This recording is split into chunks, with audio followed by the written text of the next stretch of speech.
Então, estamos aqui vendo o que aconteceu da chuva de ontem, dia 24 de janeiro de 2011. Uma árvore caiu aqui, caiu, quebrou o muro, coisinhas básicas. Ah, também outra árvore que caiu aqui embaixo. Normal. Ventinho muito fraco, acontece essas coisas, né?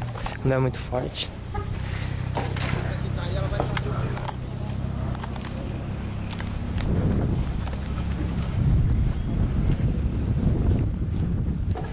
E outra ali, um pouco mais à frente.